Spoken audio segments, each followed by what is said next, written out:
हर एक मजहब के फूलों की यहाँ खुशबू महकती है। ये नूरानी जगह हाजी अली बाबा की बस्ती है।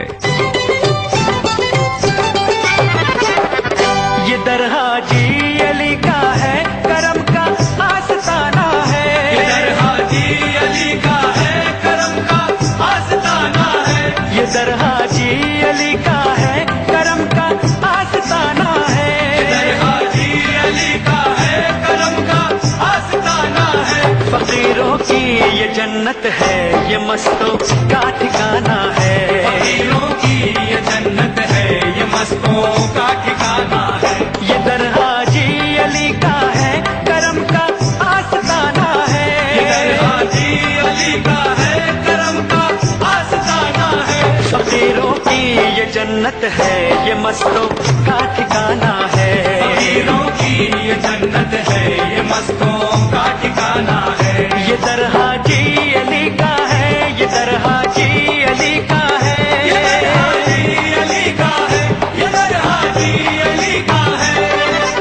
हजरत मोहम्मद के दीनी और रूहानी पैगाम को आपके सहाबा और हजरत अली से निस्बत रखने वाले औलिया इकराम ने दुनिया के कोने कोने में फैलाया। ये पैगाम था इंसानी हमदर्दी, भाईचारे और एकता का। और इसी पैगाम को सूफी बुजुर्गों ने अपने किरदार और अमल से दुनिया के सामने पेश किया। जहां सारी दुनिया में अल्लाह वाले इस रूहानी पैगाम को लेकर पहुंचे, वहीं हिंदुस्तान की सरजमीन भी इस खुशनसीबी से महरूम नहीं रही। हजरत ख्वाजा मुइनुद्दीन चिश्ती और सैकड़ों औलिया इकराम पैगाम मोहम्मदी लेकर हिंदुस्तान में भी तशरीफ लाए और अपनी रूहानी तालीम से लाखों करोड़ों दिलों को मुनव्वर किया। इन्हीं बुजुर्गों में एक सूफी बुजुर्ग हजरत सैयद हाजी अली शाह बुखारी भी थे, जो तकरीबन 500 साल पहले मुंबई के साहिली इलाके में आबाद हो गए। बाबा हाजी अली के हिंदुस्तान आने के सिलसिले में ये वाकया भी मशहूर है कि जब आप अपने वतन बुखारा में एक रोज इबादत में मशगूल थे, तो एक औरत के रोने की आवाज ने आपको बेचैन कर दिया। बाबा हाजी अली ने फौरन उसे अपने पास बुलाया और उसके रोने का सबब पूछा। तब उस औरत ने बताया कि मैं तेल लेकर घर जा रही थी कि तेल जमीन पर गिर गया। मेरा शौहर बड़ा जालिम है, अगर मैं तेल लेकर घर नहीं पहुंची तो वो मुझे सख्त से सख्त सजा देगा। बाबा हाजी अली ने उससे कहा कि जिस जगह तेल गिरा है मुझे वहां ले चलो।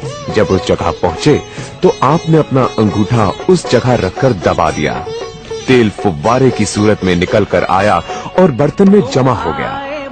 उस औरत को उसका पूरा तेल मिल गया और वो खुशी खुशी घर लौट गई। लेकिन बाबा हाजी अली को ये ख्याल सताने लगा कि मैंने जमीन को दबाकर उसे तकलीफ पहुंचाई। आखिर एक दिन मुझे भी जमीन में जाना है, तो जमीन मेरे साथ क्या सलूक करेगी।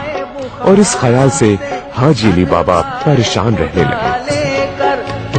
कुछ दिनों बाद अपनी माँ से इजाजत लेकर बाबा हाजी अली बुखारा से हिंदुस्तान आए और मुंबई के साहिली इलाके में इबादत इलाही करने लगे और अल्लाह की इबादत के साथ साथ लोगों को अपनी दुआओं और करामत से फैज पहुंचाते रहे। जब बाबा हाजी अली अपनी उम्र के आखिरी पड़ाव पे पहुंचे, तो उन्होंने अपने मानने वालों और चाहने वालों को वसीयत की कि मेरी मौत के बाद मुझे कफन पहनाकर मेरी मैयत को समंदर की लहरों के हवाले कर देना और जहां मेरी मैयत ठहर जाए वहीं मुझे दफन कर देना। बाबा हाजी अली के मानने और चाहने वालों ने उनकी वसीयत पर अमल करते हुए उनकी मैयत समंदर की लहरों के हवाले कर दी और उनकी मैयत उस जगह आकर ठहरी जहां आज आपका मजार है। तो लोगों ने उन्हें वहीं दफन कर दिया। हाजी अली बाबा का मजार मुबारक आम इंसानों को फैज़याब कर रहा है। आज तक लाखों परेशान हाल लोगों ने इस दरबार से अपनी मुरादें पाई हैं और रहमतों से अपनी झोलियां भरी। बदनसीब आए नसीब चमका के गए, फकीर आए माला माल होके गए। ऐसा लगता है कि समंदर के सीने पर बाबा हाजी अली की दरगाह की सूरत में रहमत का एक समंदर अपनी रोशनी बांट रहा है। न सिर्फ मुंबई बल्कि हिंदुस्तान और हिंदुस्तान के बाहर से भी लाखों अकीदतमंद बाबा हाजी अली के दरबार में आते हैं और अपनी झोलियां भर के जाते हैं। बाबा हाजी अली का आस्थाना हिंदू, मुस्लिम, सिख, ईसाई हर कौम के लिए खुला हुआ है। बाबा हाजी अली ने अपनी जिंदगी में जो भाईचारे और इंसानियत का पैगाम दिया था, उससे आज भी सारी इंसानी बिरादरी फैज़याब हो रही है।